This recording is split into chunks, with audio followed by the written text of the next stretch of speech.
So, how would you like to get this sweet PowerPoint video template absolutely free? Just click the link to go to the download page, grab your copy and save it to your hard drive, and then follow along with this tutorial as I show you how to modify it. You aren't going to believe how easy this is. Let's get started. The download link will get you this zip file. Just right click and extract.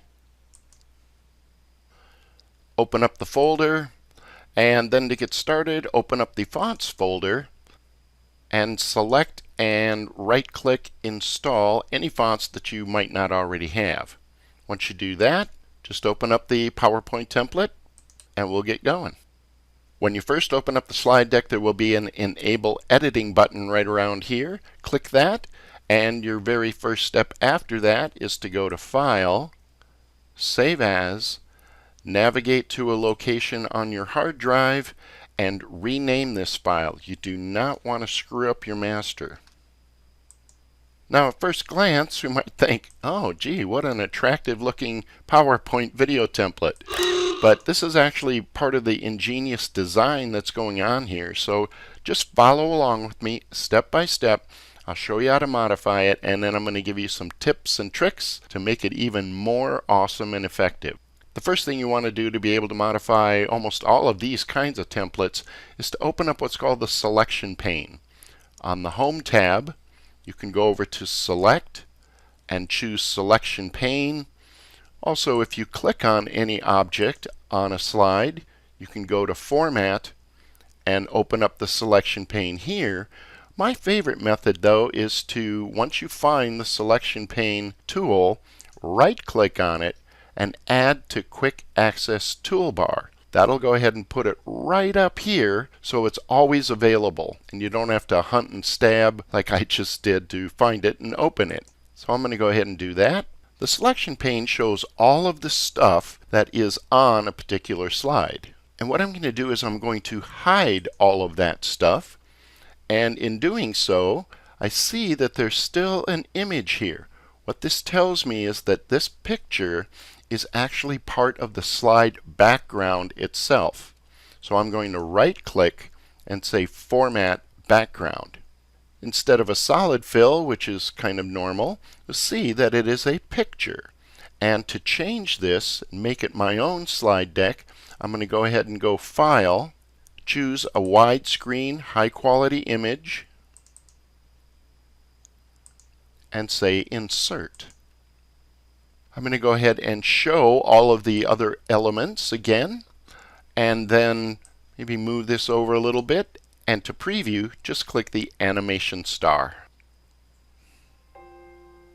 Very nice. Told you that was easy. To change the rest of the images, I'm basically just going to repeat that process on all of the other slides. Since I already have the Format Background panel open here, all I have to do is go pick a different image. And again, repeat that for each of the slides. And go ahead and preview.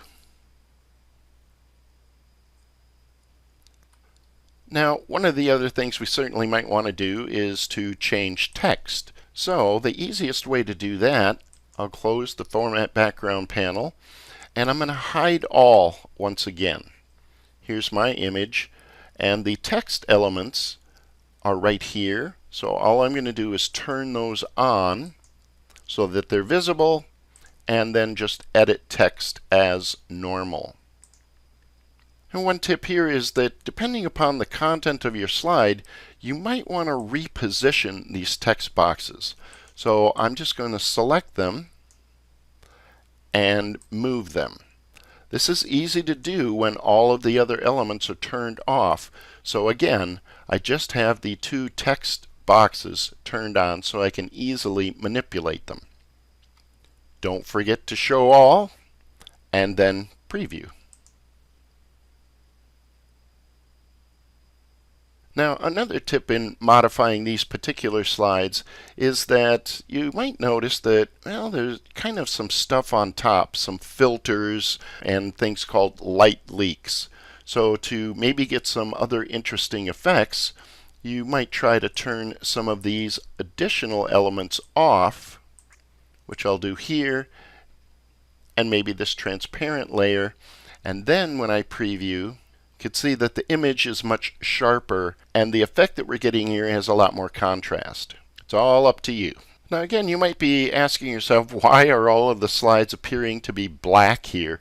And actually, like I mentioned, it's part of the ingenious design that's going on here. So let's take a look at that and see why it's kind of a cool thing. I'm going to go ahead and open up the Animations pane on the Animations tab. And one of the things that makes me crazy on a lot of these slide templates is that it's very difficult to make slides last longer than the 4 or 5 seconds that are typically displayed. Let's preview this. I like it. It's looking good. I like it a lot. And it's gone. The black box here, if I click on it, is actually nothing more than a shape that fades in right at the end of the slide. So effectively, instead of a whole bunch of exit animations and stuff like that, what happens is everything plays, all of the elements come in, all the animations come in, and then right at the end here, boom, you see that this black shape just covers everything up, and we move on to the next slide. So here's kind of a way you can make the slide last longer if you want. On the animation here, I'm going to click on it, and you'll notice that the delay is set to 6.5 seconds. Well, to make this slide stay, let's say, 10 seconds, just change the delay, and then watch down here as this animation just gets bumped out to 10 seconds. Let's preview it now. All of the stuff comes in, all of the animations are happening, and instead of jumping out right there, it waits until this transition effect kind of comes in and covers everything up. So that is very handy dandy. When you're finished making all your modifications, just go to File, Export, Create Video, set the seconds spent on each slide to 0, and create video. And one thing you'll probably want to do here is, due to a known bug in PowerPoint, I've been saving mine as Windows Media videos instead of MPEG-4s, which actually end up to be kind of glitchy because of that bug. Click Save, and you'll be all set. Hey, I hope you found that useful, and don't forget to check out the entire Decinema Reactive Collection, along with an extra 30 templates as part of my bonus. Thanks again, and we'll see you next time.